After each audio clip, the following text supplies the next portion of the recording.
Bienvenidas compañeras, compañeros a esta nueva emisión de Alternativas. Javier Garaycoa, un dirigente de izquierda que ha tenido varias funciones públicas, pero que ahora nos convoca porque acaba de publicar un libro, este de acá, que se llama Apuntes metodológicos para una teoría crítica acerca del socialismo y la emancipación.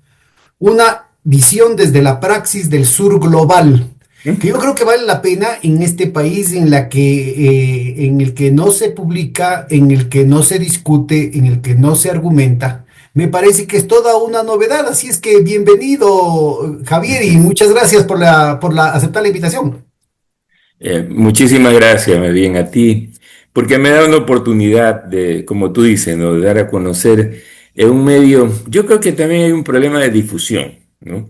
En nuestro país poco se difunde sobre las novedades. En el mejor de los casos, creo yo, a veces las novedades literarias, ¿no? Y está bien, porque eso es parte de la creación de un pueblo, ¿no?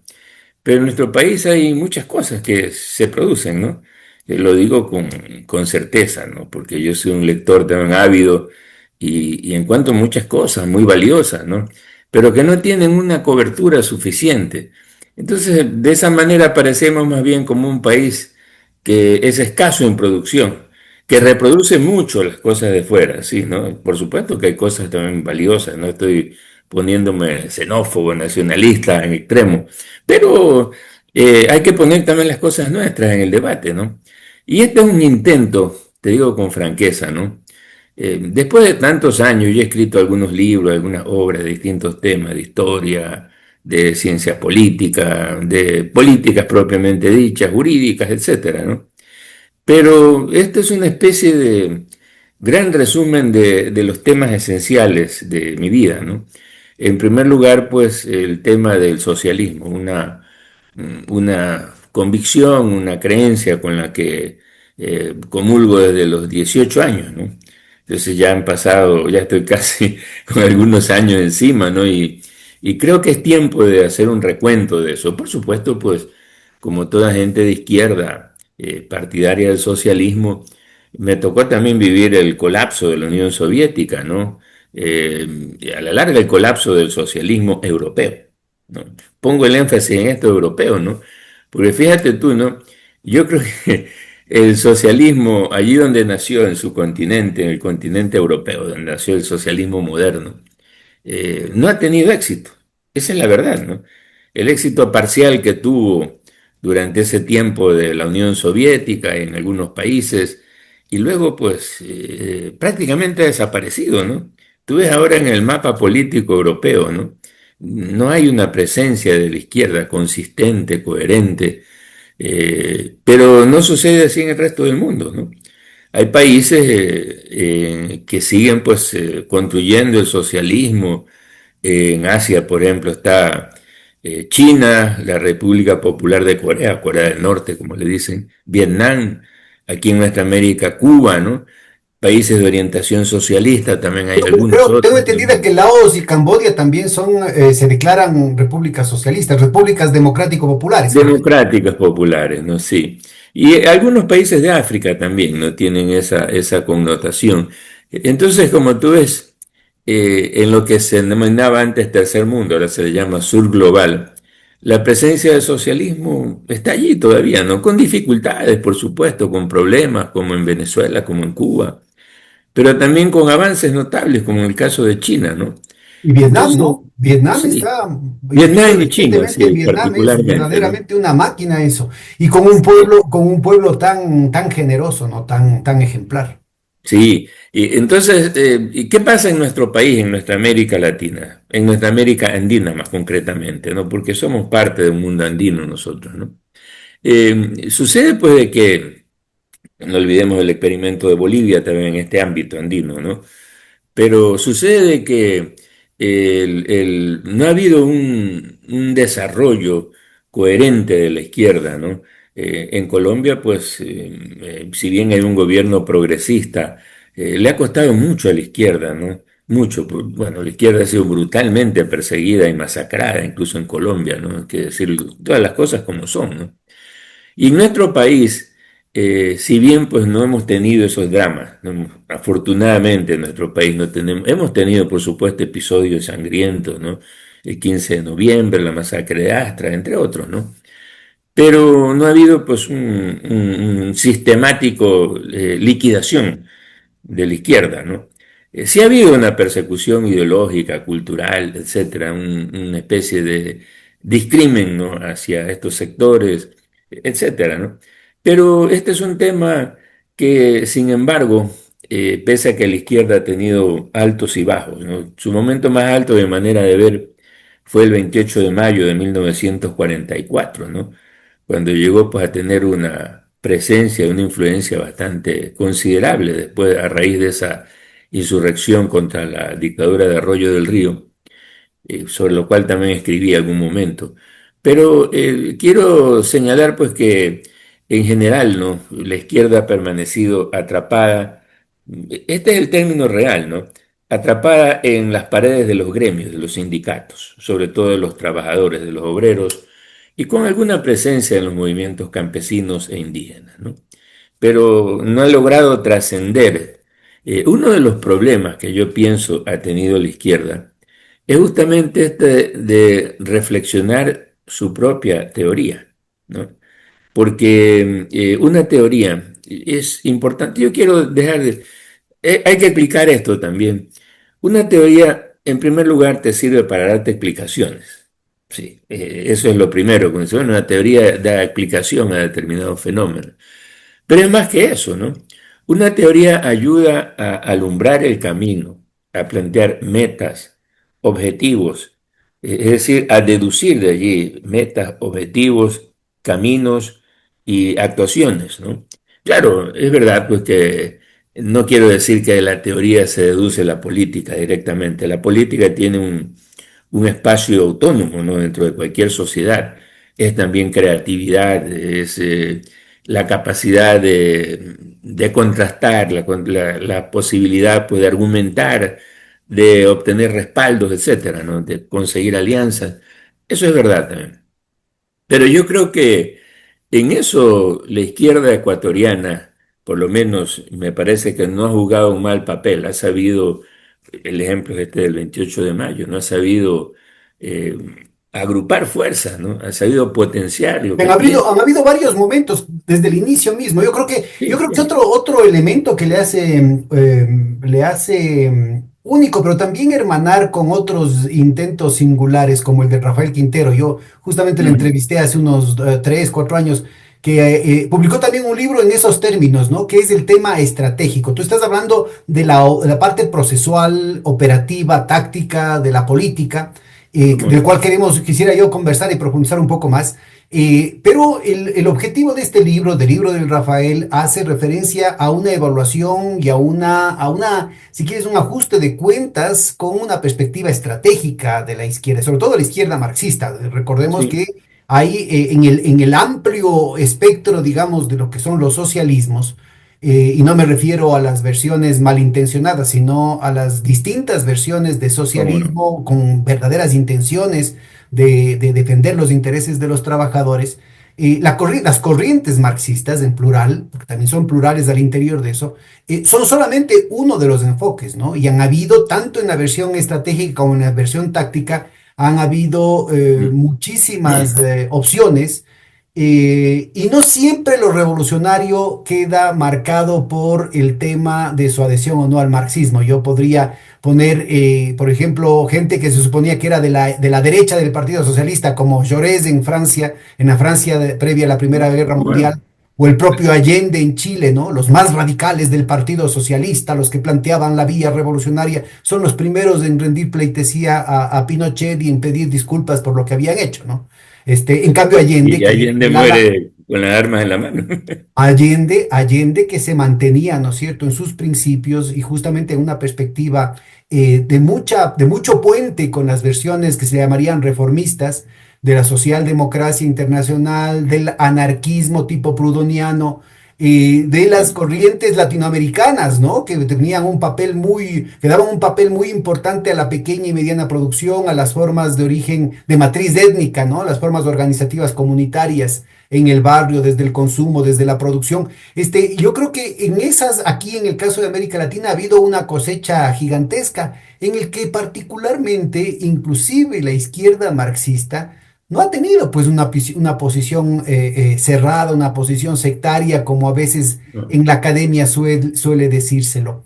Cuéntanos un poquito, yo quisiera además, ¿no? Recoger un tema, Sí, alguien que te había mencionado, que apareció varias veces en estas últimas semanas en conversaciones con Juan Pazimiño, con Clodoveo Astudillo, con Eduardo Puente, apareció el nombre de uno de los fundadores primero del Partido Socialista y luego del Partido Comunista, y lo tienes en varios anexos, el tema de referencias a Ricardo Paredes. Ricardo Paredes Justamente Romero. ese es un ejemplo importantísimo a propósito de cómo empezaste vos la reunión.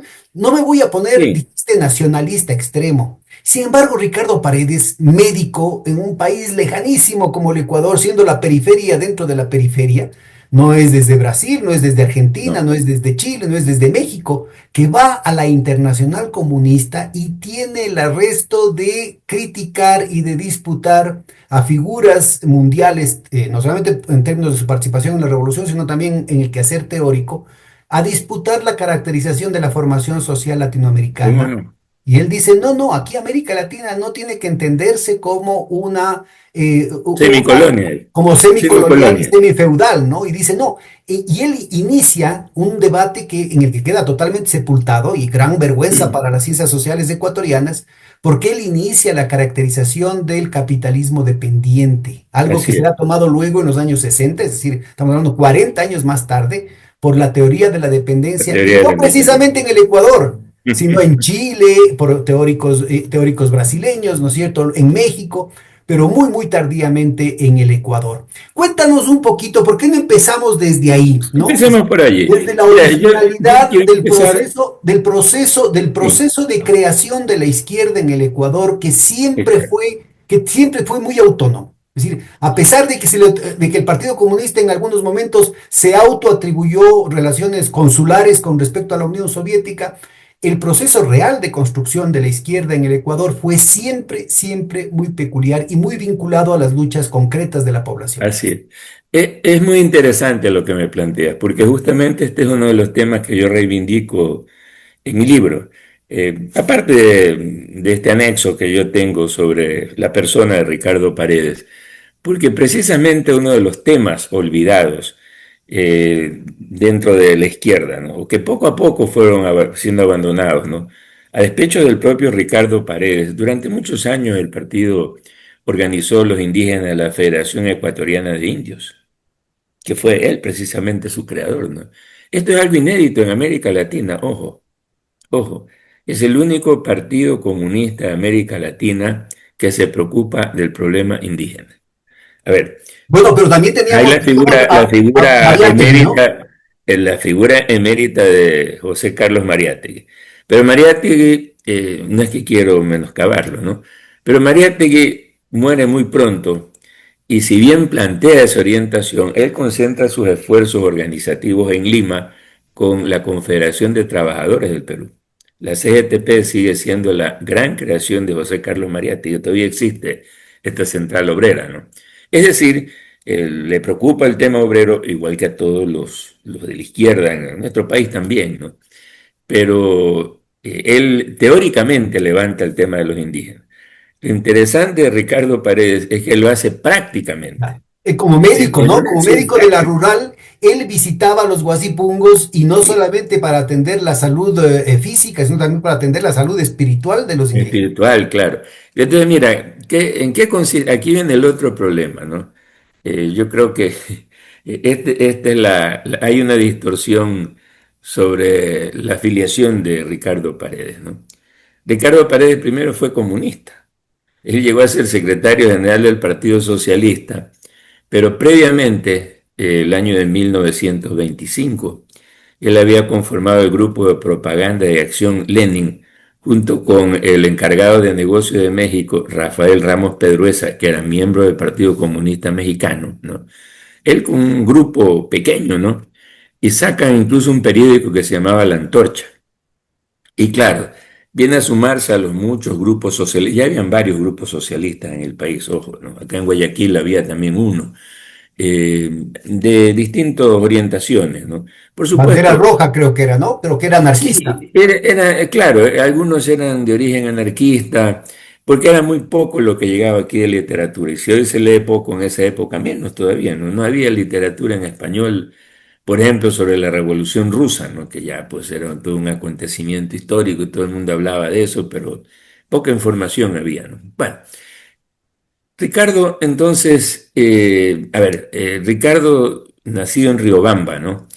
Tiene un episodio, él es expulsado del colegio porque hacen una huelga contra un profesor. Y lo expulsaron, ¿no?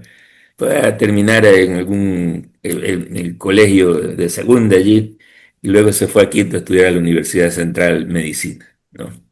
Entre paréntesis, pues era un destacado estudiante de medicina también, porque fue casi inmediatamente promocionado para que sea profesor. ¿Sabes El por pupilo quién? de Isidro Ayora, ¿no? Por Isidro Ayora. Isidro Ayora, que era profesor allí, ¿no? Ve pues el talento, la vocación de este joven riobambeño, ¿no? Y lo promueve, lo invita a que dé clases, ¿no? En la Universidad Central. Eh, pero él pues además tenía inquietudes literarias, inquietudes políticas y sociales, ¿no? Y políticas, por supuesto, de izquierda, ¿no? Hay que advertir que este grupo de propaganda y acción solicita su ingreso a la Internacional Comunista. Ojo, esto es lo que a veces los dirigentes del Partido Socialista tradicional les preocupa que se haya dado de esta manera, ¿no? Eh, y Rafael Ramos Pedruesa, que ese año debe volver a México, se lleva la solicitud y la tramita. A ver, ahora ya están publicados los archivos de la Internacional Comunista. Hay dos estudiosos rusos de la Universidad de San Petersburgo, ¿no?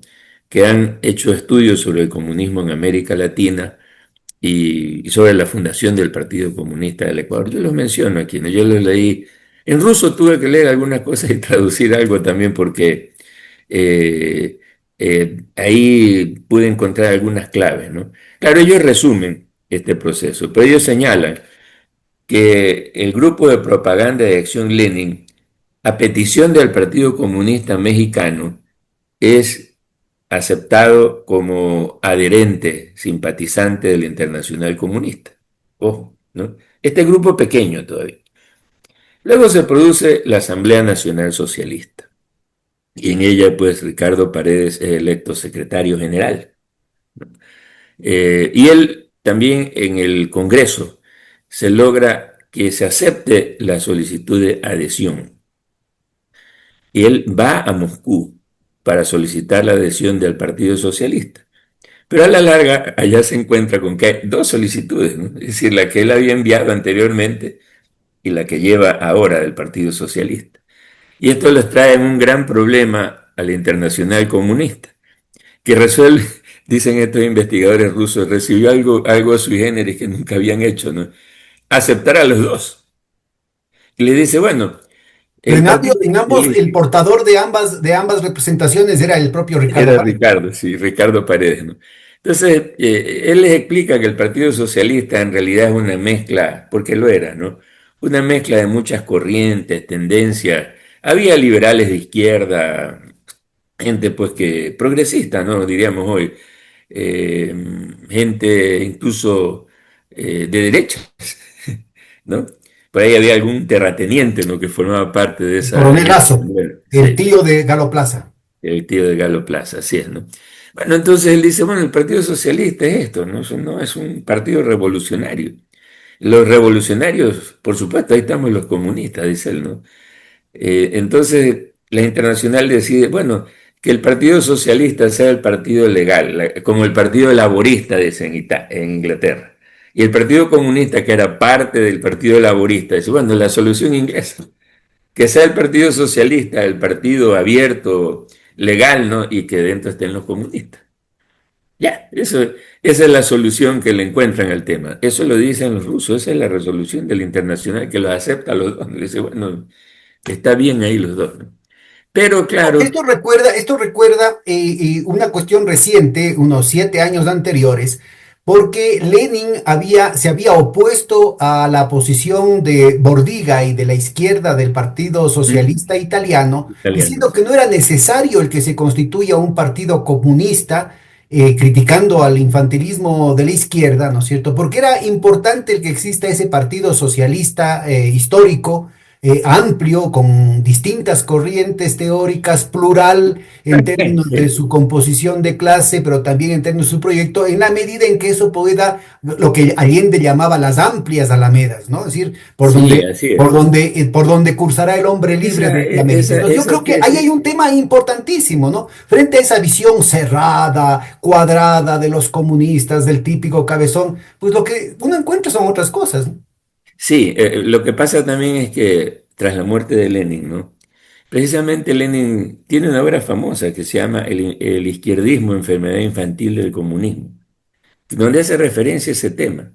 Dice, está muy mal que pensemos nosotros que hay que imitar lo que solo se sabe de los bolcheviques, ¿no? Nosotros tuvimos una historia muy rica y él relata algo de la experiencia, ¿no? Bueno, y escribió también un libro Pero que se llamaba Las dos tácticas de la sí, socialdemocracia rusa. Entonces él decía sí, que convivan las dos tácticas, pero ¿no? exacto, pero en esto del izquierdismo, él da una lección, esto es un discurso en la Internacional Comunista, ¿no? Y precisamente ella aborda el tema de Italia, ¿no? Y él dice exactamente, ¿no? Que hay que mantener las puertas abiertas. Esto es un nuevo movimiento que está creciendo recién, que está naciendo, y no se puede cerrar las puertas a nadie a priori, ¿no? Bueno, pero tras la muerte de él, también la situación internacional varía, ¿no? Por los años 20, a mediados de los 20, empieza la reacción. Mussolini llega al poder en Italia en esa época, ¿no? Ya se ve la presencia del nazismo, empieza a aparecer en Alemania. Entonces hay un endurecimiento y la amenaza de guerra contra la Unión Soviética que está aislada. ¿Sabe de dónde proviene la amenaza de guerra? Después la gente sabe lo de Alemania, de Inglaterra. Inglaterra, el gobierno de Inglaterra es muy beligerante en esa lucha contra el comunismo en Europa, ¿no? Bueno, Y Inglaterra ha tenido una posición absolutamente antagónica con Rusia, inclusive en la época zarista, ¿no? incluso en la época de la Segunda Guerra Mundial. Así es. Y tengo documentos, he estado leyendo mucho, por supuesto, para todo esto he tenido que documentarme, ¿no?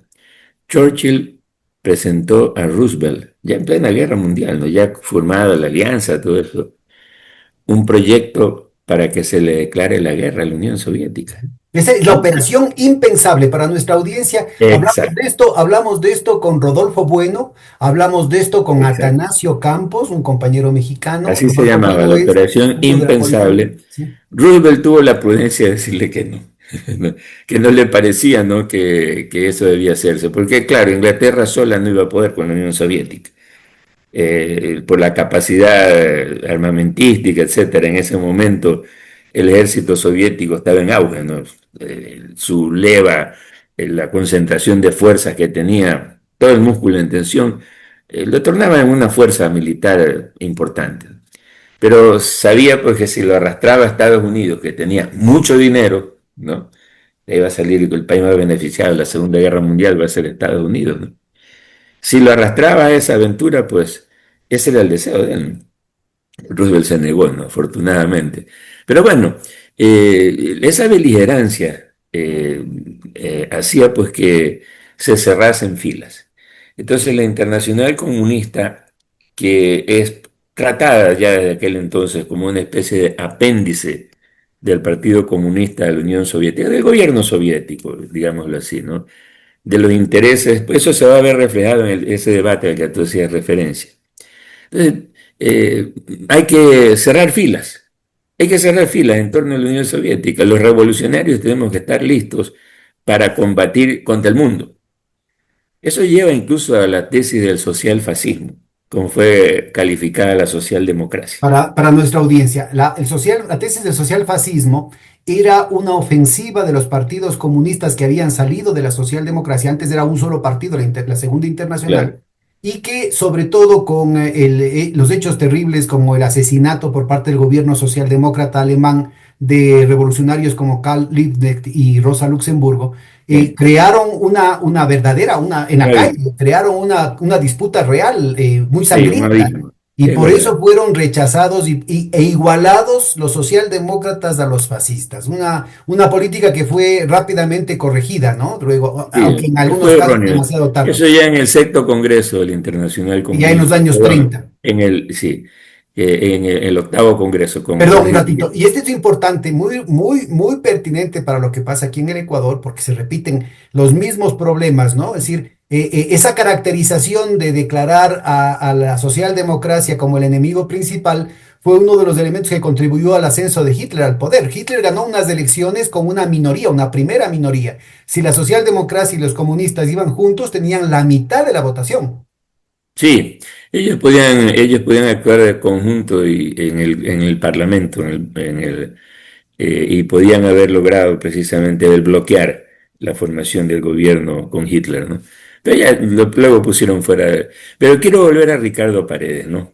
Porque para los fines, todo esto está muy bien, esto de historia, el movimiento comunista, pero vale la pena destacar en qué consistían las tesis de Ricardo Paredes. La primera de ellas es precisamente el papel de los indígenas. Fíjate tú, en eso él va a tener una visión más cercana a la que años después va a ser popular Mao Zedong.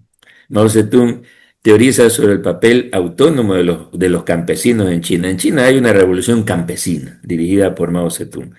En los centros obreros, pues el Partido Comunista solo tenía unos pocos militantes clandestinos en China, ¿no? El grueso, pues, de sus fuerzas estaba en el campo. Ese es el parangón. Es decir, el parangón de la fuerza Perdón, te interrumpo con un pequeño detalle que me parece que es crucial para ubicar la originalidad y el coraje teórico de Paredes, ¿no? de Paredes. Cuando él planteaba estas tesis, que en realidad son campesinistas, ¿no? O sea, teóricos rusos como Chayanov habían sido derrotados y purgados en la Sí, Unión sí. Soviética, ¿sí? Y en el caso del Partido Comunista Chino, todavía estaba en vigencia hasta 1927 la posición obrerista que fue diezmada, que fue atacada a traición por el Kuomintang en un momento en que estaban en alianza. Es decir, cuando reconstruye Mao Zedong el Partido Comunista, lo hace desde el campo, pero ya sobre las cenizas y sobre la sangre de sus compañeros asesinados por el Y Kuomintang. digamos, a ver, Mao Zedong ya se había replegado, ¿no? Hacia allá. Y precisamente él los acoge a los sobrevivientes. Entonces, les dice, bueno, aquí sí, vengan acá. Acá tendrán, pues, Entonces, aquí están este planteamiento de Ricardo Paredes es tremendamente valiente, porque lo hace, muy digamos, valientes. desde una realidad concreta que es la ecuatoriana y va a la Internacional Comunista y dice, miren, desde la Sí. periferia de la Él dice, periferia, yo reivindico el derecho a la originalidad. él dice algo más, ¿no? El programa, a ver, tú dijiste el tema, voy a volver sobre el tema de los países dependientes luego. Él dice, el programa de Internacional Comunista. A ver, él habla a nombre de la delegación de América Latina, ojo. A él le dan la palabra a nombre de todos los delegados. Ujú. Entonces, esto es importante porque por aquel entonces, pues los consentidos era el Partido Comunista de Argentina. Entonces, pero Que tenía, llega ese sí era este una correa de transmisión a través de un militante comunista italiana que se llamaba Codovila. Rodolfo Codovilla, sí. Entonces, ahí hay muchos migrantes alemanes e italianos que forman el primer partido comunista allí, ¿no? Después, pues, llegó a arraigarse allí, indudablemente, ¿no? Pero sus orígenes son de migrantes, de obreros migrantes, ¿no? Europeos, de tradición socialista, es verdad, pero migrantes, ¿no? Eso les dio dificultades para encontrarse en ese país, ¿no? Donde el grueso de los migrantes estaba en Buenos Aires, en las ciudades, ¿no? Y el campo argentino estaba poblado de los gauchos. Bueno, entonces él dice, en este programa falta el tema de las razas. No se ha mencionado aquí el tema de las razas, que son muy importantes.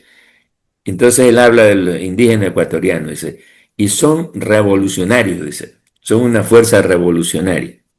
Y fíjate el atrevimiento de irle a decir eso en el momento en que la Internacional Comunista está plegando de un obrerismo, porque realmente pasa a una idea obrerista, ¿no? Que va a encontrar, por supuesto, después salidas, ¿no? Con Gramsci, por ejemplo, en Italia, pero en aquel entonces, pues más o menos cierren filas, eran todos, ¿no? Todos Bueno, cierran había, filas. Lenin tuvo un pupilo en Kazán, de las repúblicas, tiene un nombre musulmán, no recuerdo ahorita el nombre. Ujú. Néstor Cohen lo menciona a cada Sí, rato, sí, porque él logra teorizar aquellos elementos que Lenin planteaba, porque en la formulación original del manifiesto comunista eran los obreros. Fue todo un tema el incluir a los sí. campesinos, pero Lenin, además de incluir a los campesinos, ya habla de los pueblos oprimidos, y esto abre las A puertas ver, a Lenin a una habla, dimensión teórica y práctica enorme, ¿no? Lenin, a ver, para recordar simplemente, ¿no? Ya que estamos con personas que muchos de estos aspectos no son poco conocidos, ¿no? La Unión de Repúblicas Socialistas Soviéticas, que se forma como una federación de repúblicas soviéticas, ¿no? Está formada, pues, lógicamente por Rusia como centro, donde existían los centros industriales, evidentemente, ¿no? Las grandes ciudades, ¿no? De Moscú, San Petersburgo, que después se llamará Leningrado, ahora nuevamente San Petersburgo, con grandes concentraciones obreras, ojo, ¿no? Son ciudades en donde existe un proletariado numeroso, organizado y combativo, ¿no? Pero las otras repúblicas son países atrasados, agrícolas, en su inmensa mayoría, ¿no? Y entonces, entonces los bolcheviques, los comunistas, empiezan a trabajar con los campesinos, ¿no? Y más aún, con campesinos de distinto origen étnico, sobre todo en el Asia, ¿no? Y con creencias religiosas también distintas a la del cristianismo, ¿no? Muchos islámicos, budistas, etcétera, ¿no? Toda una tradición distinta. Y se plantea por primera vez el derecho de la igualdad de los pueblos y las naciones. Así empieza la Unión Soviética, ¿no?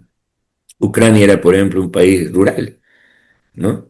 Eh, que tenía, pues, no tenía sino un puerto como el puerto de Odessa y el resto era campo prácticamente, ¿no?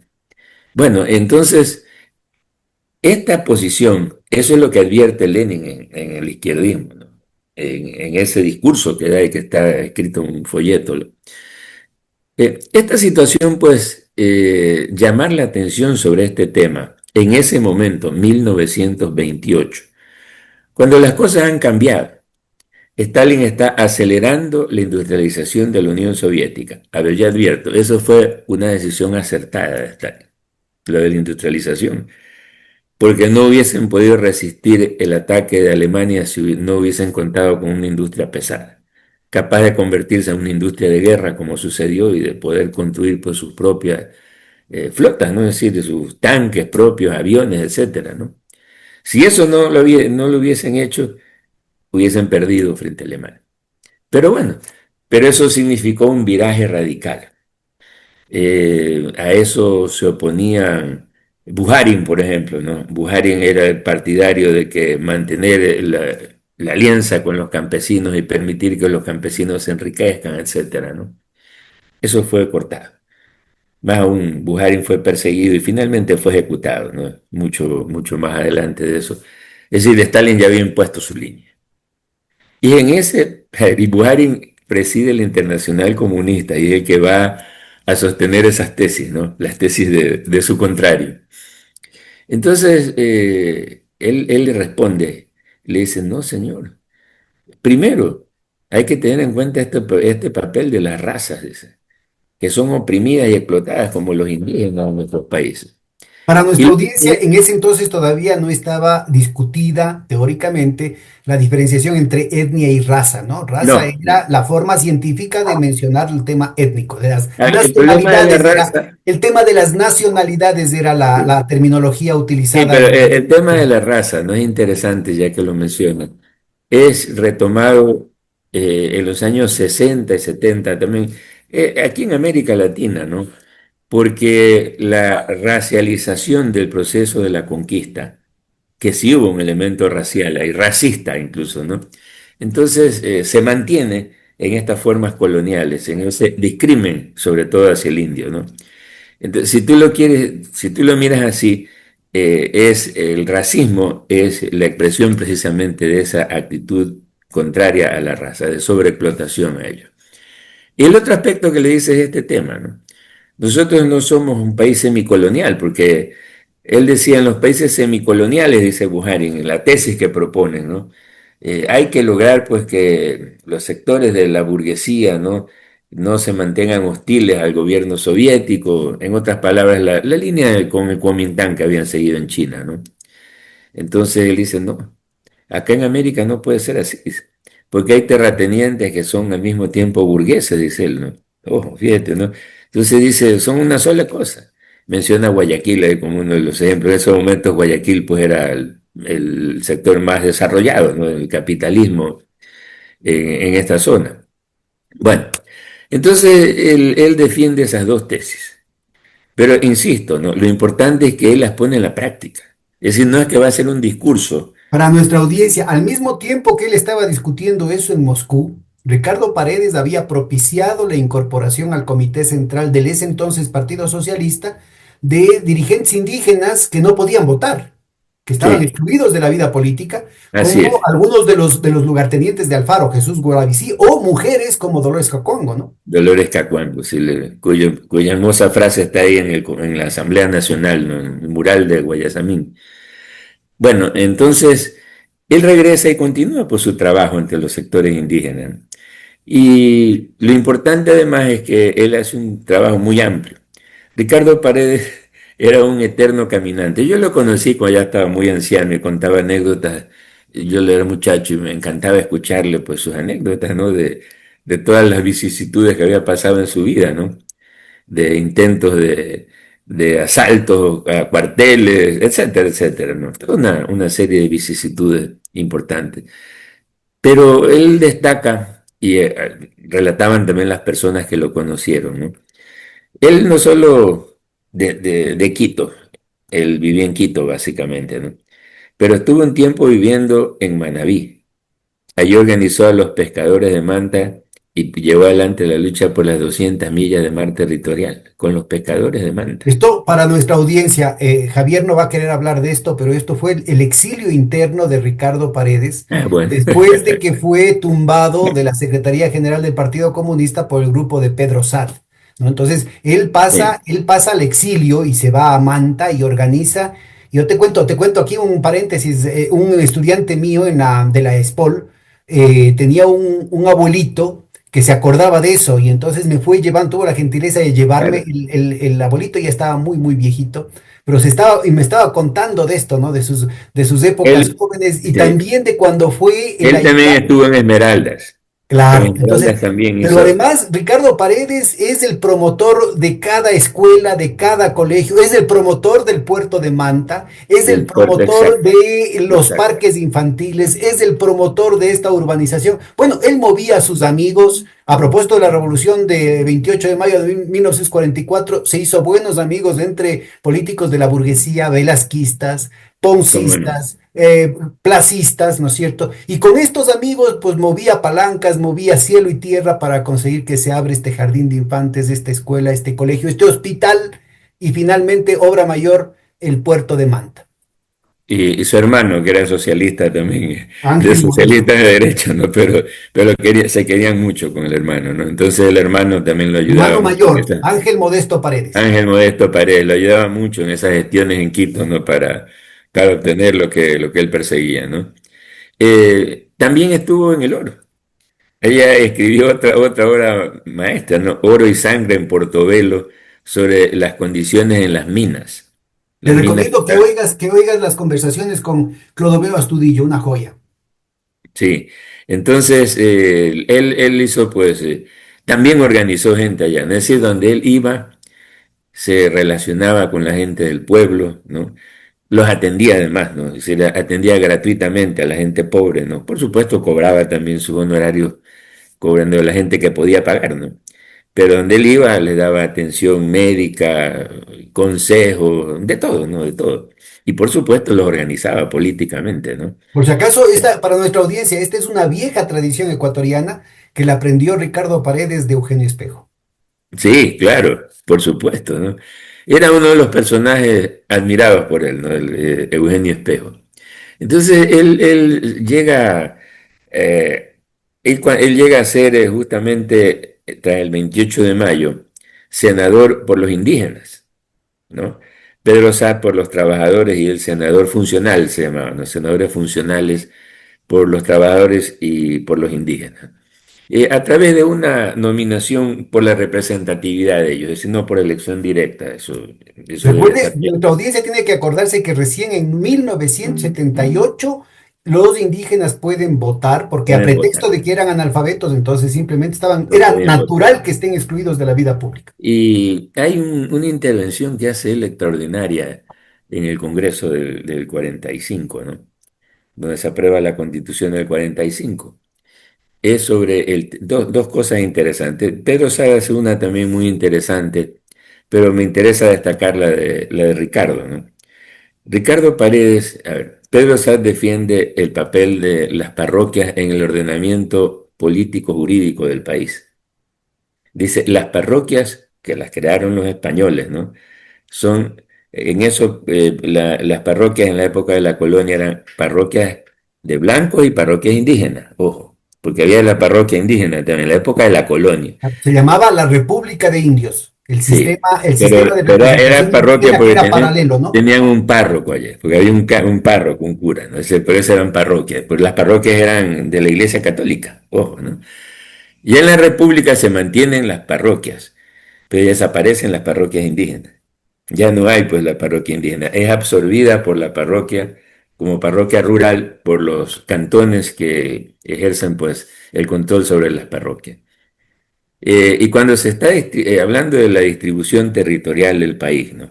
Por supuesto, las provincias, las capitales de provincia, los cantones, Pedro Sáenz va a defender lo de las parroquias y va a decir la importancia democrática que eso significa porque son las más cercanas al pueblo, ¿no? Sobre todo pues en el campo.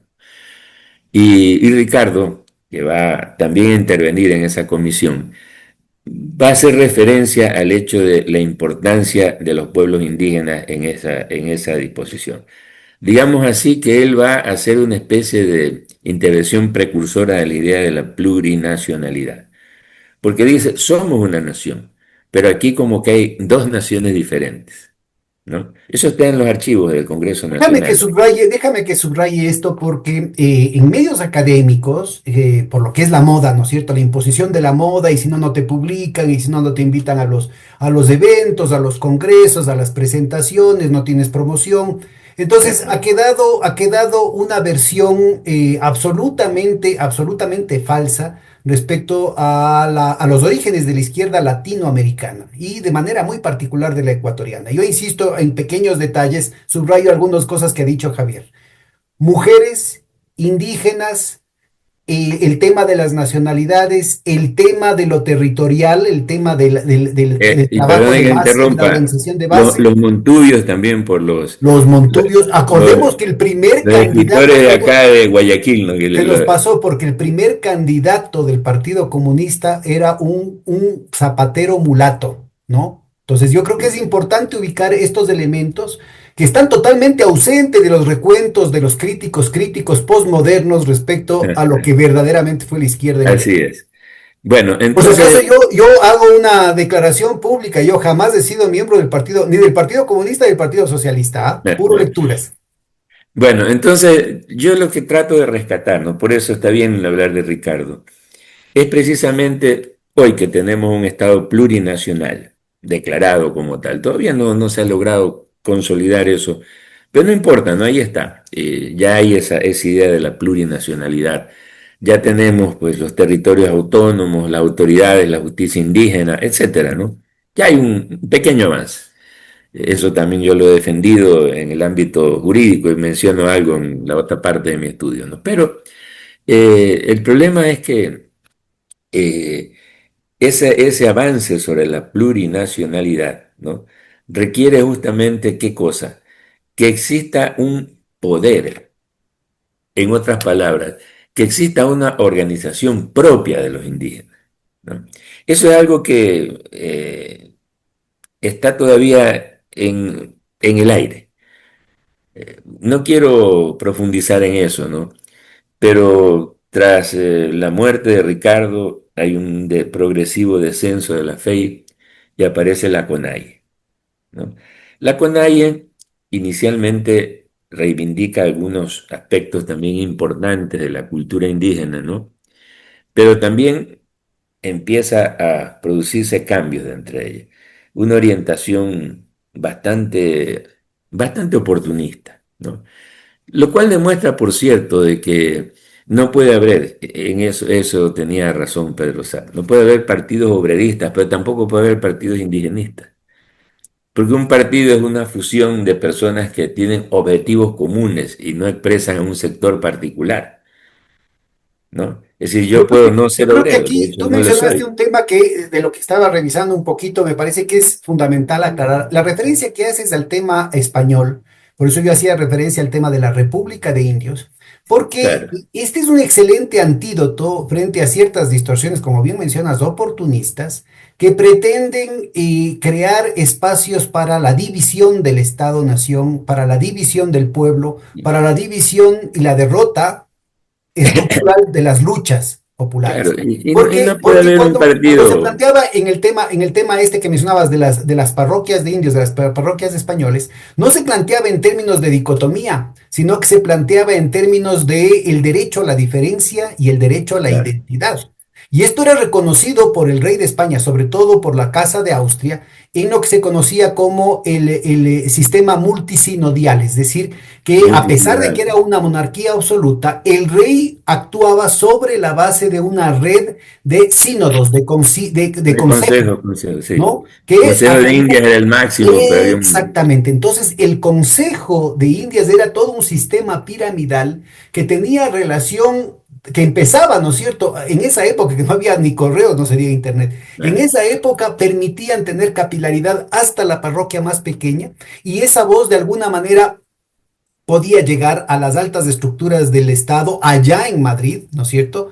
Y de esa manera se establecía un sistema de representación que fue, como muy bien mencionas, totalmente barrido con la República. Fue un retroceso mira, enorme la eso independencia. tuvo un renacimiento momentáneo también bajo los Borbones, bajo la ocupación napoleónica en las Cortes de Cádiz. Yo estuve en un evento cuando se celebró el centenario. Y en las Cortes de Cádiz se aprobó la representación americana y justamente se Pero fue establece... a pesar de los Borbones, ¿no? Esto es muy importante, fue a pesar de los Borbones. Ah, sí, sí, Fue la pero en las representación Cortes de los... resuelven una elección, ellos tenían un sistema ascendente, ¿no? La parroquia elegía representantes en la provincia los elegía ya. Entonces, todas las parroquias tenían elección, por tanto, las parroquias indígenas también, ¿no? Las parroquias indígenas les permitieron que no paguen el tributo de indios. Eso también se resolvió, ¿no? En las Cortes de Cádiz. Cuando regresó el soberano, Fernando VII, ¿no? Y el restauró Pelón. todo eso, el Borbón, restauró todo eso, ¿no?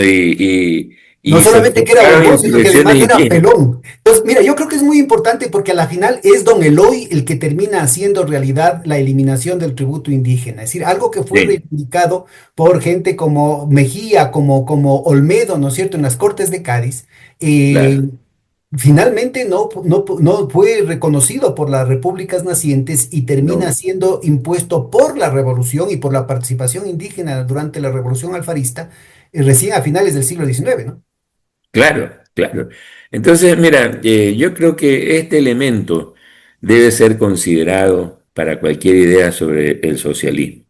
Pero yo quiero señalar algo aquí sobre el tema de la teoría, ¿no? Por eso Eh, tú mencionas, discúlpame, la pertinencia. En la segunda parte de tu ensayo hablas de la construcción de un socialismo federativo, ¿no? sí, sí. Pienso que sí, porque en primer lugar, a ver, federativo porque a diferencia del federal, el federal es de nacimiento, como en Estados Unidos, ¿no? Resolvieron unirse, que es otra cosa, pero se llaman Estados Unidos, ¿no? Porque resolvieron unirse, federarse, ¿no?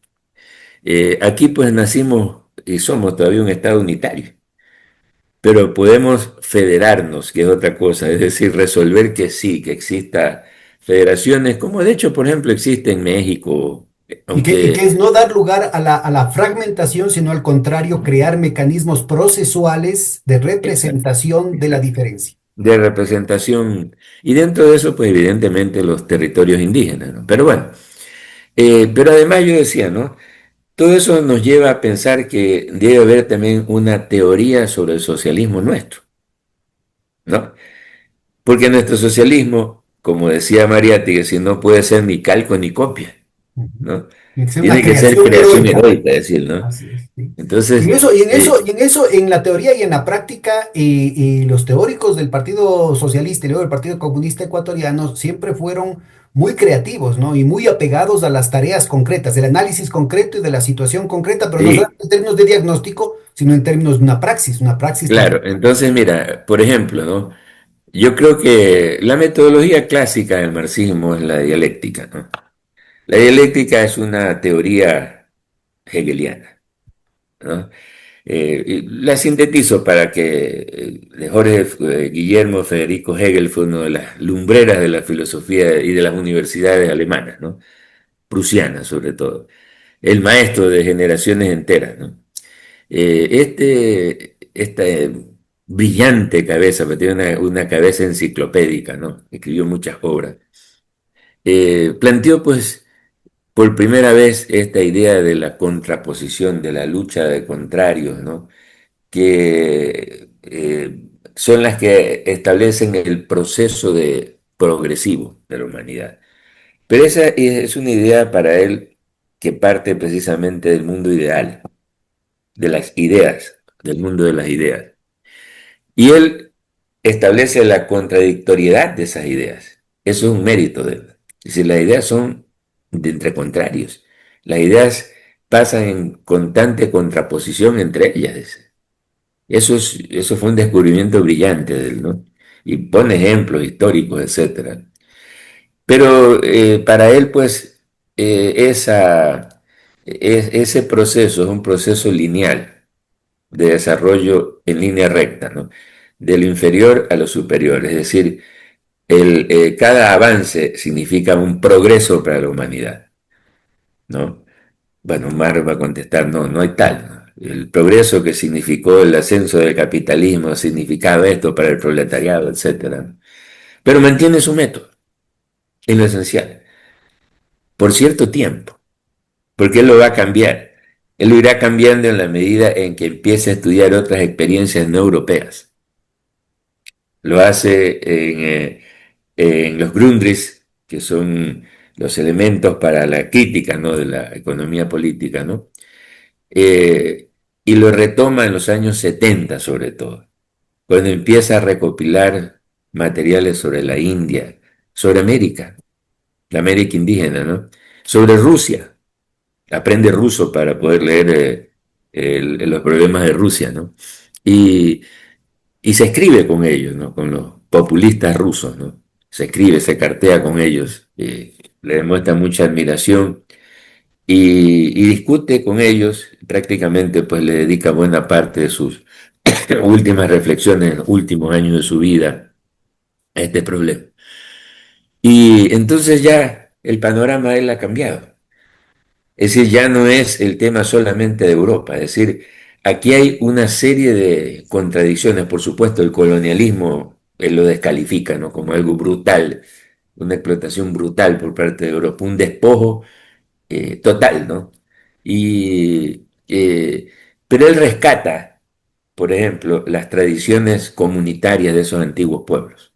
Para Dice, nuestra audiencia, este último Marx al que hace referencia Javier no era el conocido por la Segunda Internacional Socialdemócrata y solamente de manera parcial por la Tercera Internacional. Es decir, es que, no, cuando, es que cuando aquí en los América papeles de Latina él, se levantan estas tesis, eran totalmente a contrapelo de lo que estaba de moda, ¿no? claro, los papeles de él se los entregó a uno de los líderes de la socialdemocracia, Edward Bernstein, era el encargado de sus papeles, ¿no?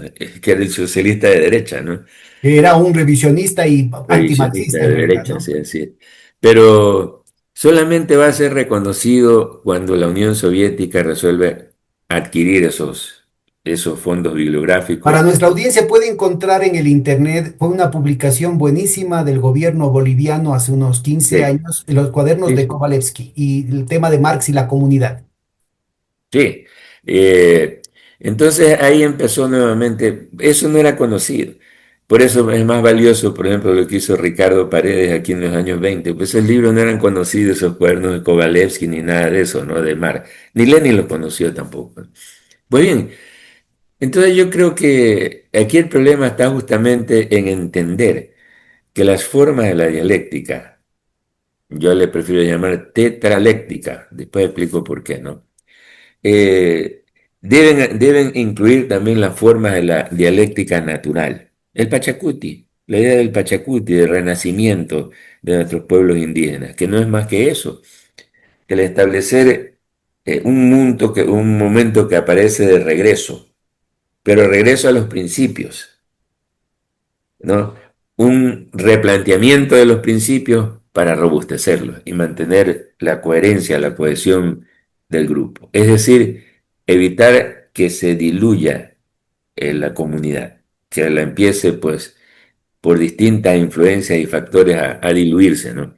Ese es el objetivo del Pachacuti, es un renacer. No confundir con Pachacuti, que el movimiento indígena, ¿no?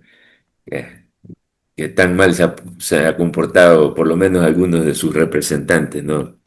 En la Asamblea Nacional. El Pachacuti implica eso, un renacimiento, un resurgir, una regeneración de la comunidad. Por supuesto que aparece como un retorno, es decir, para ellos lo representan como un retorno a sus raíces, ¿no? Pero ese retorno que aparentemente busca unificar, lo hace sobre el reconocimiento de la dualidad, de la integralidad cósmica.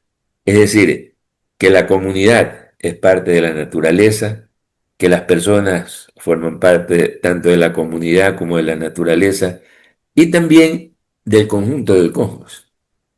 Es decir, de los espíritus que evidentemente pues para ellos forman parte de esa realidad, ¿no? Una naturaleza animada. Y todas estas creencias indudablemente tienen también una raíz dialéctica, ¿no? Y aquí también te hago una nota al pie de página, porque estos temas que también son asumidos por la academia postmoderna como el invento del agua tibia, como algo reciente, han estado muy presentes en la izquierda, tal vez no con la misma terminología, pero desde hace muchísimo tiempo. Erika Silva habla de una intelectualidad terrígena, ¿no?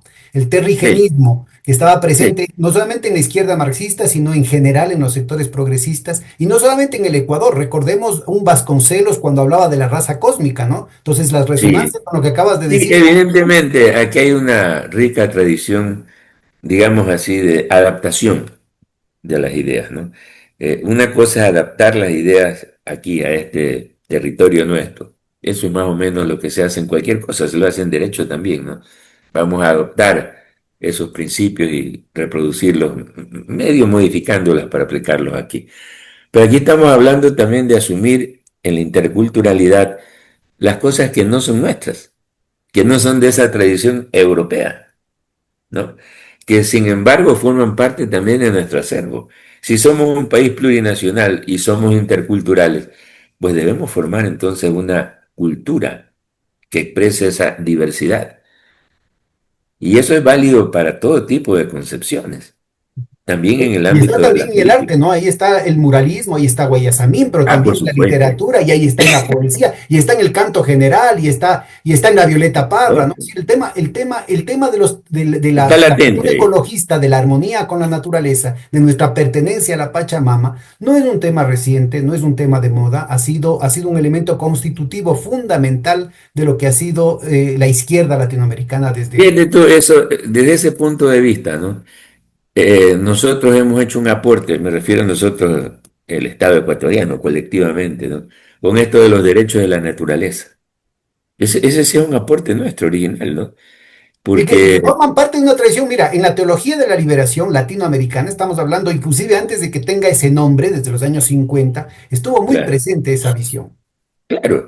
Entonces, la naturaleza es algo vivo, ¿no? Es decir, tiene vida, es la vida en realidad, la naturaleza. Y esto lo sabían los indígenas, ¿no? Por eso es que le hacían el Inti Raymi, ¿no? Le entregaban una parte de sus ofrendas, se la devolvían a la naturaleza. Tú nos estás dando de comer, toma. Nosotros también te alimentamos.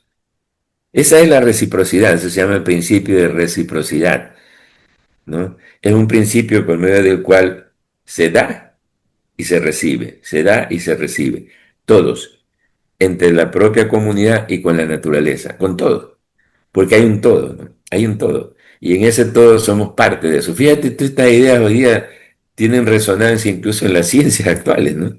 Esta idea holotrópica, ¿no? Es decir, de que hay un todo al cual pertenecemos, un cosmos, digámosle así, que ya lo sabían ellos, ¿no? O por lo menos ellos lo entendían de esa manera. ¿Cómo vamos a hacer nosotros algo distinto a la naturaleza? Si nosotros somos parte de la naturaleza. Cuando, si te has dado cuenta de eso, también, la gente a veces no se percata de eso, ¿no? Cuando nosotros ingerimos algo, estamos tomando de la naturaleza para nuestro organismo. Sí, nos comemos una fruta, una manzana. ¿Qué estamos haciendo? Estamos ingiriendo algo de la naturaleza. La naturaleza nos alimenta. Fíjate cómo son de sencillas las cosas, ¿no? Y nosotros a su vez retribuimos a la naturaleza. ¿Cómo? Pues de muchas formas, ¿no? De forma natural, cuando prestamos pues nuestros excrementos para el abono de la tierra, ¿no? De forma consciente cuando irrigamos, hacemos algo para transformar la naturaleza, pero mejorándola. No siempre cuando actuamos, el capitalismo no actúa de esa Ahora, manera. mira, esta visión muy presente en América Latina, más allá de lo que hayan sido las modas académicas, sin embargo, no fue un elemento central en la izquierda mundial, sobre todo en la izquierda europea. Cuéntame, No, ¿cómo fue el debate? ¿Cuál fue primero la praxis de América Latina y dentro de América Latina, en caso del Ecuador, las tradiciones que hubieron aquí en cómo Ecuador, no. justamente el Pero Partido mira, Comunista y el Partido yo, Socialista, ¿no? yo voy a hacer una pequeña excepción en eso. A ver. Esa, me refiero a José Saramago, ese Ujú. extraordinario escritor portugués. Él relató un discurso cuando ganó el premio Nobel, ¿no? Que él vivía con sus abuelos, que eran campesinos, campesinos pobres, no sabían leer, ¿no? Que vivían en el monte, dormían con los cerdos ellos para darles calor, para que no se murieran los cerditos pequeños, ¿no? ¿Eh? Y que tenían sus árboles. Y cuando el abuelo de él, que lo criaba, le contaba unos hermosos cuentos, dicen. Era una maravilla los cuentos de él. Ahí salió pues lo creativo de él, dice. Cuando supo que se iba a morir, se fue a abrazar a los árboles, como despidiéndose. Por eso es que Saramago tiene esa visión mágica, maravillosa del mundo. Y él escribió una obra hermosa que se llama La Balsa. No sé si la has leído. Que separa la península ibérica y viene para América. Se separa de Europa, ¿no? Dice, no, no, vamos para allá, allá que estamos nosotros, Para nuestra audiencia, José Saramago es un escritor portugués, premio Nobel de portugués, Literatura, fallecido recientemente, que fue miembro del Partido Comunista portugués. portugués, sí. Es uno de los pocos partidos europeos que jamás adhirió al eurocomunismo, es decir, a una versión más Así es. socialdemócrata del comunismo. Por eso te digo, yo creo que lo que sucedió en la izquierda, ¿no? Europea, así de manera muy sucinta, ¿no? En general, es que después de la Segunda Guerra Mundial y del aislamiento y la persecución que sufrieron durante la época de la Guerra Fría, ¿no? Eh, Dieron un retroceso para reinsertarse y redefinirse, ¿no? Pero esa redefinición llegó al extremo de negarse. Muchos partidos ahí llegaron a reconocer la permanencia en la OTAN. ¿Qué dirán ahora, no? ¿Qué Bueno, dirán y después de el todo lo que partido está pasando más con el grande de masas, el de Partido Comunista Italiano, se italiano? autodisolvió, pues no se suicidó. Claro. Mira, yo estuve en Italia cuando estaba el Partido Comunista, era la gran fuerza, ¿no? Estaba muy joven yo, ¿no? Estuve en un congreso de la Federación Juvenil Comunista Italiana, ¿no? Y estuvo ahí Enrico Berlinguer, su famoso secretario general, ¿no? Era un hombre muy querido, muy querido. La gente lo quería mucho. Y era un partido muy combativo, ojo, ¿no? Pero tenía ese problema de su concepción de estrategia política, ¿no? Que era un poco incomprensible, pero bueno, al fin y al cabo, pues cada uno dice. como su estrategia, ¿no? El compromiso histórico se llamaba. Pero ahí planteaban, por ejemplo, de que ellos eran partidarios, y eso sí lo recuerdo, de permanecer en la OTAN, porque ellos se pertenecían al mundo occidental. En otras palabras, la Unión Soviética no pertenece a este grupo. Eso, por supuesto que chocaba, ¿no? Y, pero además de eso, pues, en la OTAN. La OTAN es una agrupación imperialista. Bueno, ahora todos sabemos lo que es la OTAN, ¿no? Eso que apoya los bombardeos de Israel en Gaza, bueno, que ha hecho horrores, ¿no? Que bombardeó Yugoslavia en su momento, que destruyó Libia. Sí, sí, aceptar eso, de que ese aparato de agresión imperial Terrible, de terrible. un país tremendo, ¿no? Si te parece, yo creo que hemos perfilado un poco el contexto general del asunto, pero aparece todo el tiempo esta relación entre estrategia y táctica. Y yo Sí, creo que al hablar de los orígenes del Partido Socialista y del Comunista en el Ecuador, que estamos justamente entrando al año que va a culminar en el centenario de formación de la primera forma orgánica, digamos, de la izquierda, claro. valdría la pena conversar. Estamos a los 100 años el próximo año. Así es, exactamente. Valdría la pena conversar un poquito cuáles fueron los principales debates sobre la estrategia. Decías, el Partido Comunista Italiano tenía el tema del compromiso histórico y eso, de alguna manera, esa estrategia le llevó a su perdición. ¿Cuáles fueron los debates estratégicos de la izquierda ecuatoriana amplia, no solo el Partido Comunista y el socialismo? Acordémonos que hubo un Luis Larrea Alba con vanguardia socialista, hubieron Sí, distintas formaciones de la izquierda a lo largo de las décadas, ya en los años 70 una nueva izquierda, hubo en los años 60 el tema del movimiento de segunda independencia, hubo el MIR, hubo la izquierda cristiana, el movimiento revolucionario de los trabajadores, en fin, hubieron varios, por no hablar de las disidencias maoístas y trotskistas. Cuéntanos desde el principio, ¿no es cierto?, a partir de esta discusión que hablábamos en torno a la época del social fascismo, el Frente Popular luego, cuéntanos cómo se dio en el Ecuador la principal discusión estratégica de la izquierda. a ver, mira, yo creo que estoy hablando de los años formativos. Las cosas van a cambiar con la Revolución Cubana. O sea, hasta antes de la Revolución Cubana, vamos a hacer un cortagua, indudablemente, ¿no? En América Latina y también en la izquierda. Hasta antes de eso, el Partido Socialista Ecuatoriano, ¿no? Era una especie de ala izquierda del Partido Liberal. ¿Eh? Y de hecho, pues funcionaban como tales, ¿no? Por ejemplo, para que te enteres de esto, ¿no? Antes de que llegue al poder, pues, eh, Arroyo del Río, ¿no? Se elige, hay una asamblea porque tras el gobierno, pues, de Federico Páez, ¿no? Hay que retornar a la constitución. Enríquez Gallo, general Enríquez Gallo, ¿no? Que era un hombre progresista, un militar progresista, ¿no? General Alberto Enríquez Gallo, convoca a una asamblea constituyente. Pero dice, como buen militar, dice, a ver, una tercera parte al Partido Conservador de los representantes, las dos terceras partes al Partido Liberal y la tercera parte al Partido Socialista. Entonces le da por igual.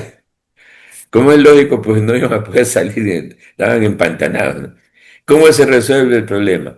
El Partido Socialista se alía al Partido Liberal y nombran presidente a Aurelio Mosquera. Y preparan el retorno del liberalismo oligárquico al poder, después de años de la Revolución Juliana, que fueron separados, ¿no?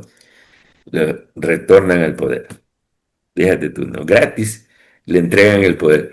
Bueno, ahí viene Enrique, lo hacen presidente a Arroyo del Río, ¿no? Y ya, pues dice, retorna el poder Con oligárquico, toda la represión al la movimiento represión, popular, pero todo. también lo que bien mencionas, ¿no? Lo que hemos venido conversando con Juan Pazimiño, con Eduardo Puente, con Clodoveo Astudillo, ese contubernio, el pacto oligárquico, sobre todo después del asesinato de los Alfaros, que fue parado por la Revolución Juliana, es reinstaurado paradójicamente por esta alianza entre socialistas y liberales Liberal. en la asamblea convocada por Enríquez Gallo. Entonces, que entre otras cosas y logró instaurar el Código de Trabajo, ¿no? Y ahí Ángel Modesto sí, sí, Fábrez él tuvo un dictó el papel muy Código de importante. Trabajo. Y bueno, ya en la época de Arroyo del Río, ¿no? Hay un sector de la izquierda del Partido Socialista que entra también a Eso te conspirar. iba a decir, es decir, puede ser que una buena parte del Partido Una Socialista era de la parte. izquierda del Es Partido que el Liberal, Partido pero Socialista, Manuel mira, Agustín Aguirre, por ejemplo, siempre estuvo a la izquierda del exacto, Partido a él me Comunista, ¿no? refiero yo, ¿no? A él me refiero. Es que siempre, el Partido Socialista yo siempre sostuve que no es un partido, es una suma de grupos y de tendencias que se ponen de acuerdo. Bueno, así es también en España, en la mayor parte de los lugares es así, en Chile también lo era, tú señalaste el caso de Allende, ¿no? Siempre ha sido una suma de grupos que llegan a acuerdo finalmente, alguno de ellos pues queda de representantes, hacen una especie de reparto y luego de eso negocian con el Estado, negocian su representación del Estado. De todo punto de vista, recuerda que los socialistas casi siempre tienen ministros en todos los gobiernos de la historia del país, ¿no? Juan Isaac Lobato, por ejemplo, que era una excelente persona, ¿no? Un gran jurista, pero él era ministro de todo. Él podía ser ministro con cualquiera, ¿no? Y siempre pues decían que le reconocían su capacidad, su vínculo con los trabajadores, ¿no? Pero él estaba con todos, ¿no? No había problema. Esa era la característica del Partido Socialista. Estoy hablando después de la Revolución Cubana. Entonces se forma, ahí sí, el sector de izquierda conforma el Partido Socialista Revolucionario. Después regresa. Ay, no voy a entrar a hacer un análisis porque aquí hay ropa tendida, ¿no? En muchos casos, pero terminan como siempre contactándose un ala izquierda, donde está por ejemplo Rafael Quintero, ¿no? En Resistencia Socialista, y el ala de derecha, ¿no? Que es furibundamente anticorreísta, porque ellos son furibundamente anticorreístas, ¿no? Donde están, pues, bueno, ya Víctor ya no milita, ¿no? Víctor Granda, algunos de sus dirigentes históricos, Enrique Ayala, etcétera, ¿no? Y que tienen una visión eh, liberal de izquierda, va a decirlo de esa manera, mantienen esa idea de una especie de ala izquierda de los sectores dominantes, ¿no? Una ala liberal izquierda. Bueno, entonces el Partido Socialista tiene ese problema. El Partido Comunista, estamos hablando de todo, ¿no? Tiene por el contrario la visión un tanto rígida, clásica de los partidos llamados leninistas, es decir, un partido de disciplina cerrada. Eso trajo también en algunos casos discrepancias, salidas, etcétera, ¿no? De personas notables, o por lo menos pasar Cuéntanos a algunas de ellas. Cuéntanos, por ejemplo, la Pedro Jorge Vera, por ejemplo, para mencionar, ¿no? Pedro Jorge Vera, alguien conocido, ¿no? Reciente, es uno de esos personajes que se fueron costado del partido, ¿no? Hay algunos así que han ido Jaime abandonando. Galarza. Jaime, claro, que no han dejado de ser de izquierda, ¿no? No han dejado de ser revolucionarios, ojo, pero no han estado de acuerdo con una disciplina así, de repente con alguna coyuntura, ¿no? De decisiones y bueno, han terminado su vida orgánica, como decimos Bueno, hay una disidencia bastante más polémica que sería el Partido Comunista Marxista-Leninista del Ecuador. Sí, pero eso es Sabemos que debe ser una opinión muy particular la tuya. Cuéntanos. Sí, pero yo no cuento nada, mejor hay que leer a Philip Elliott, dice cómo se creó ese partido, ¿no? Ese partido fue infiltrado por la CIA, así fue por medio de infiltración al partido, eso lo relata Philip Elliott, ¿no? Que era el encargado de las maniobras con el Partido Comunista, ¿no? De qué manera fue creada aprovechando la discrepancia entre Mao y la Unión Soviética. Ese fue el origen de eso, ¿no?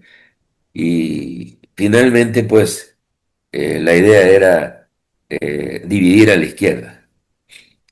Si te das cuenta, el partido marxista-leninista nunca hace unidad con nadie. Ahora veo que es unidad popular, que tiene una expresión ahora Creo que ya, yo ya del Partido Comunista creo que en marcha nomás a veces veo, ¿no? En su periódico. Pero, Muy peculiar el que hayan asumido como su frente de masas la Unidad Popular, porque ellos fueron acérrimos enemigos y denunciantes de la Unidad Popular chilena, popular en Chile, claro, así le mencionando que pusieron. Allende era un agente del social imperialismo y esas cosas, Ah, ¿no? sí. Pero bueno, ya han terminado pues con la candidatura de Yacu, o sea, han terminado desdibujándose totalmente, ¿no? Totalmente a mi manera de ver. Me parece que nunca tuvieron un norte muy claro, porque después se pelearon con el partido chino, pasaron con el albanés, y bueno, y luego pues cuando desapareció Albania, ya no tenían referente, ya simplemente dejaron de pensar, aunque no pensaban mucho. Pero Bueno, bueno, y con los sectores que sería la izquierda distinta, digamos, que nació en los años 70, que no eran división de la izquierda, sino que venían, por ejemplo, de la democracia, perdón, de la democracia cristiana, del mundo católico o del mundo obrero, como el MRT, como el MIR, de la Revolución Cubana. Es decir, no estamos hablando de disidencias dentro de la izquierda, sí. sino nuevas vertientes que surgieron desde la En década. realidad, mira, eso debería ser una especie de nueva izquierda que se formó, ¿no? Esta sí era una izquierda, porque a veces algunos de ellos pues, tenían posiciones muy radicales, ¿no? Pero había como dialogar con ellos, sí había puntos de encuentro. Yo quiero recordarte que en esa época se lograron algunos acuerdos de unidad, se formó el Frente Unitario de Trabajadores, se formó el FARI después, ¿no? Es decir, sí había Para cómo, nuestra audiencia es el Frente Amplio de Izquierda, Frente que Amplio de incluye el Izquierda. Partido Comunista, el Partido Socialista, el Movimiento Segunda Independencia, el Comité del Pueblo, creo que la Izquierda Cristiana, creo que el MRT. Sí, ahí solo faltaba el Partido Marxista-Leninista. Estuvo toda la izquierda, el Partido Socialista. Después eso se atomizó, ¿no? A mí me tocó dirigir el FADI en esa última etapa donde prácticamente ya se habían disgregado, habían segregado ya. ¿Cómo le golpeó a la izquierda ecuatoriana la caída Solo del quedaba, partido perdón, el Partido Comunista y el Partido Socialista Popular de Jorge Chiriboga, de Jorge Chiriboga, Fausto Dután? Fausto Dután, sí. Cuéntanos cómo le golpeó. Ah, pero en algún momento ustedes sí se unieron al MPD, pues hubo una alianza MPD-FADI, ¿no? En la época en que Fran Vargas se unió con el Partido Socialista, que Fran Vargas era el aspirante de moda, todo el mundo quería que Fran Vargas sea candidato a presidente, pero él se unió con el Partido Socialista, ¿no? Entonces, prácticamente quedó pues en la unidad de los dos partidos comunistas. ¿Y cómo les fue en esa alianza? Bueno, se sacó algo, ¿no? De representación parlamentaria. Pero en términos estratégicos, No, eso terminó mal. O sea, no había acuerdos sustanciales, ¿no? Candidato a presidente fue Jaime Hurtado, ¿no? Y que salió pues también luego, bueno, él fue asambleísta antes, fue congresista, como se llama eso. Y este, no prosperó nada, después tuvo muchas discrepancias, había muchos puntos encontrados. ¿cómo golpeó a la izquierda ecuatoriana la caída del socialismo de Estado de Europa del Este y de la Unión Soviética? Fue un golpe muy duro, un golpe muy duro. Yo escribí también sobre ese tema. Y hago una referencia aquí en mi libro sobre la percepción de ese socialismo, ¿no? Yo creo que en el socialismo soviético, ¿no? Que es lo que yo más conocí, el socialismo soviético cometió muchos errores. Voy a mencionar uno por la trascendencia. Mira, parece increíble, pero los errores de lo que pasó en el proceso de reforma, me refiero a la perestroika de Gorbachev. Quien sacó provecho realmente y las conclusiones fue el Partido Comunista de China. Tú sabes que el Partido Comunista de China seguía atentamente el proceso de la perestroika, ¿no? Entonces ellos, cuando Deng Xiaoping plantea la reforma, plantea a la larga una perestroika china, ¿no? ¿No? Que le dice vamos a hacer una reforma, la modernización de China. Pero ellos incluso llegan a conclusiones más de fondo, ¿no? Esto es lo que yo quiero llamar la atención. A ver, yo te mencioné cuando Stalin resuelve industrializar la Unión Soviética en los años 30, ¿no? Entonces resuelve sobre la base de un escrito de Lenin. Lenin tiene una obra que se llama El desarrollo del capitalismo en Rusia, que es su primera obra completa, su primer libro, ¿no? Lo hizo en el exilio en Siberia. Entonces estudia las ramas, él amplía la concepción de Marx, porque estudia rigurosamente a Marx. Dice, el capitalismo tiene las ramas, la rama de producción de medios de producción, de la industria pesada. Eso es lo que hay que desarrollar, dice. Stalin toma eso y dice, vamos a desarrollar la industria pesada. Y empieza pues, a desarrollar la industria pesada. Ya hablé de eso, ¿no? Producción de energía eléctrica, producción de acero, etcétera, etcétera. Los chinos con Mao intentan hacer lo mismo. Eso fue un fracaso, eso fue el primer gran fracaso de Mao que lo desprestigió. Y después de eso, cuando él es separado del poder, lanza la revolución cultural, otro fracaso. Cuando ya eso es superado, entonces ellos dicen, a ver, lo que hay que hacer es innovar. Vamos a ver, Estados Unidos cambió el modelo. Ya no existe la industria estadounidense tradicional, incluso tú recordarás, cierra. Por ejemplo, las fábricas de autos en Detroit, ¿no? Cierran, la mayoría de esas industrias pesadas desaparecen. Y Estados Unidos las traslada incluso al exterior, lo que quedan, vayan allá a México, las maquilas, vayan a hacer por allá eso, ¿no? Entonces, ¿por qué? Porque se está desarrollando una nueva economía en el área de servicios. Y eso implica, por supuesto, una revolución tecnológica que desemboca en la automatización de la producción. Esa es la derrota de la Unión Soviética. Ese giro no lo dieron. Los chinos se percatan de eso y empiezan a trabajar en eso.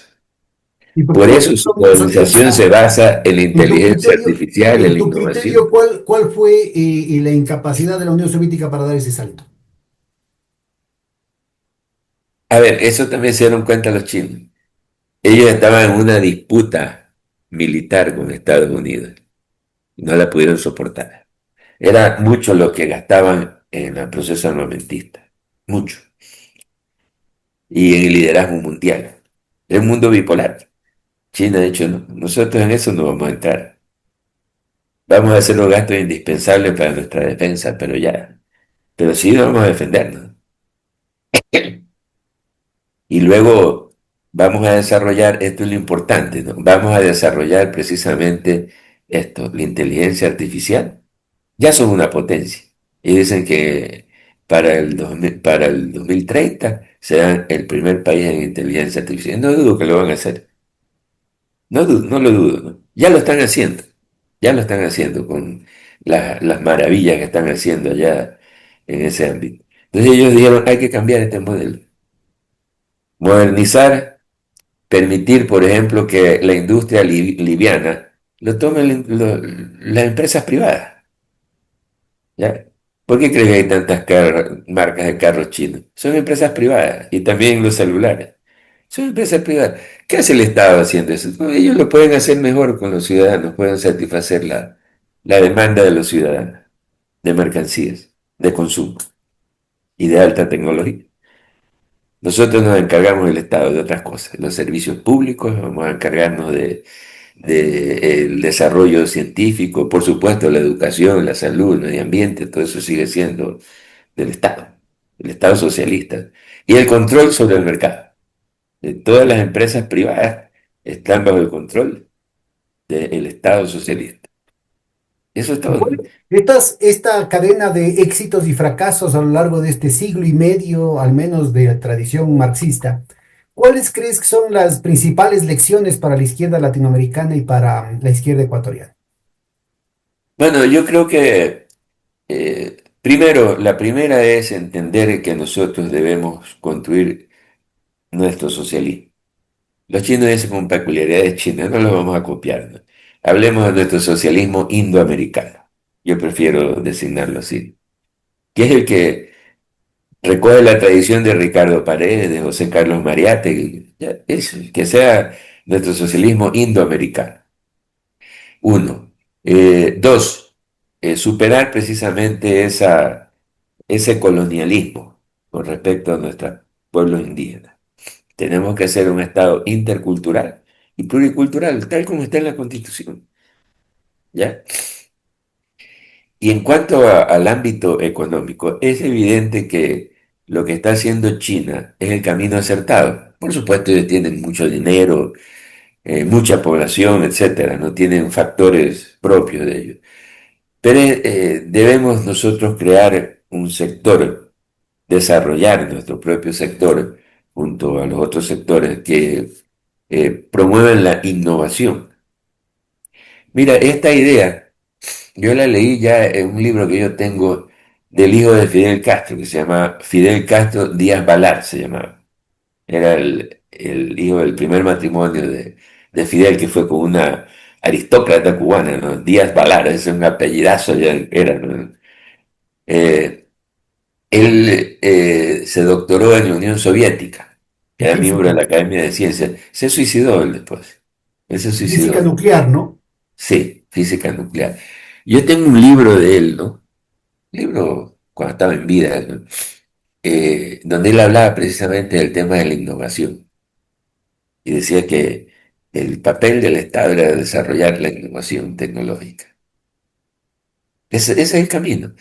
Es decir, el camino que desde el punto de vista económico puede ayudar a salir del subdesarrollo, digamos, llamémoslo así de manera tradicional, del subdesarrollo.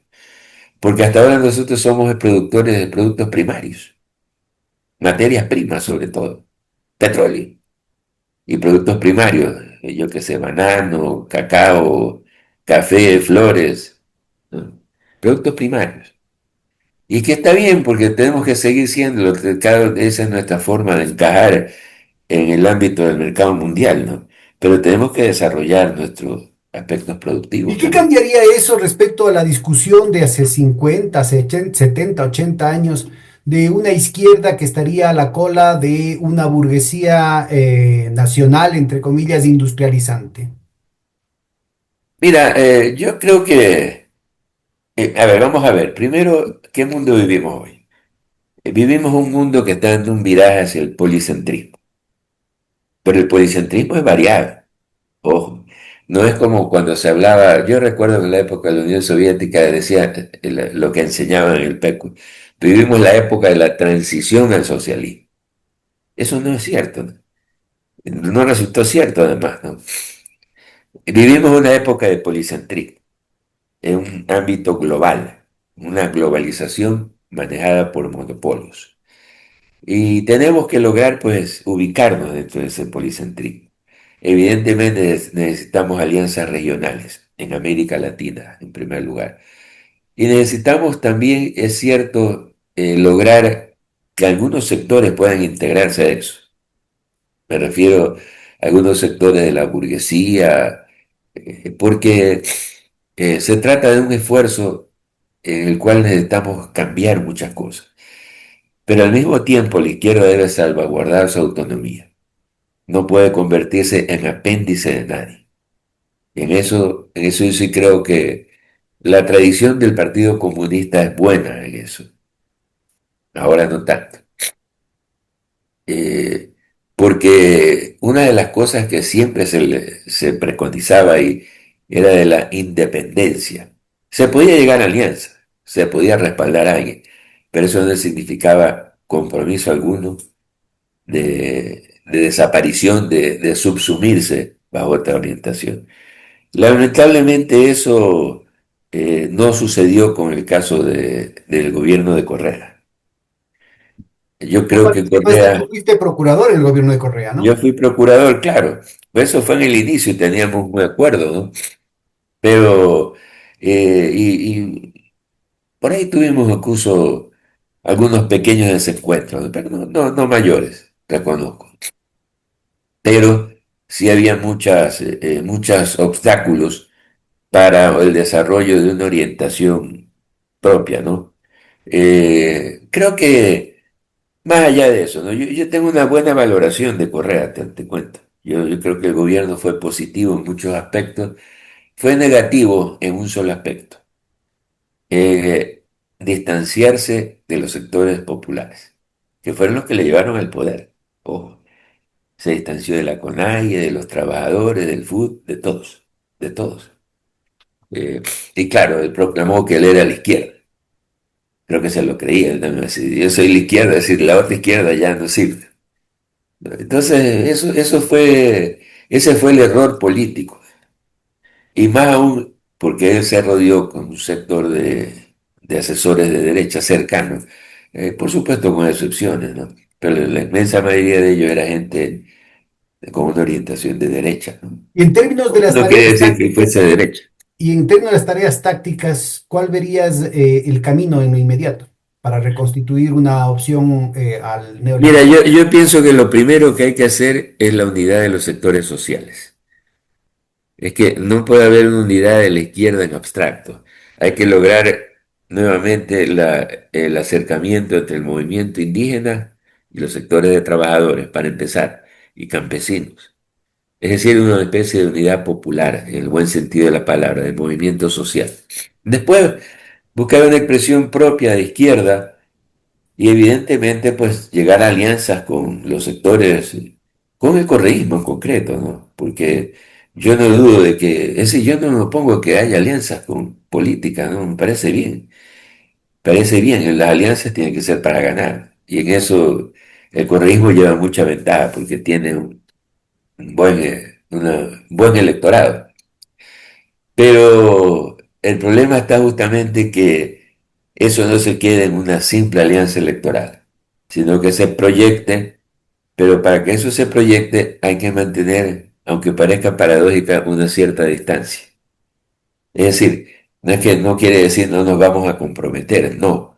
Lo que quiere decir es, a ver, ustedes por allá, acá siempre nos encontramos, volvemos a discutir y volvemos a avanzar. Y en lo que no estamos de acuerdo, bueno, pues no avanzamos. Lo Bueno, dejamos. No nos peleamos. queda pendiente como una discusión. Yo creo que ojalá este tipo de conversaciones puedan ser una contribución a un debate tan necesario en el país y no solamente dentro de la izquierda. Hay problemas acuciantes, gravísimos, muy, muy delicados, que requiere superar una dicotomía basada en personas y lo que hemos conversado a lo largo de este Sí, yo programa, creo que ¿no? Es sí. decir, discutir cuál es la estrategia, cuál es el futuro del país y cuáles son las alianzas tácticas que Pero mira, permitan la debe ser una combinación de discusión fuerzas colectiva. para adelante. Debe ser una discusión colectiva, ¿no? Con eso termino porque no es una discusión personal, ¿no? Para empezar, mira, Correa es muy difícil para conversar con él personalmente. Y yo me explico, eso no estoy diciendo lo contrario, ¿no? Es una persona que tiene su visión, su experiencia, etcétera, ¿no? Pero nadie sabe todo. Este es el problema, ¿no? Todos sabemos un poquito y todos podemos contribuir a eso. Debe haber sido una discusión colectiva, una discusión ampliada, ¿no? Que permita abordar estos problemas, ¿no? Y reconocer honestamente los errores, los defectos y las debilidades que todos tenemos. Apuntes metodológicos para una teoría crítica acerca del socialismo y la emancipación. Javier Garaycoa Ortiz nos plantea aquí tesis que ojalá puedan contribuir a ese debate, a esa construcción colectiva a la que está invitando. Un gran abrazo, Javier, muchas gracias y Un abrazo, felicitaciones muchas por tu gracias a ti, lectura. ¿no?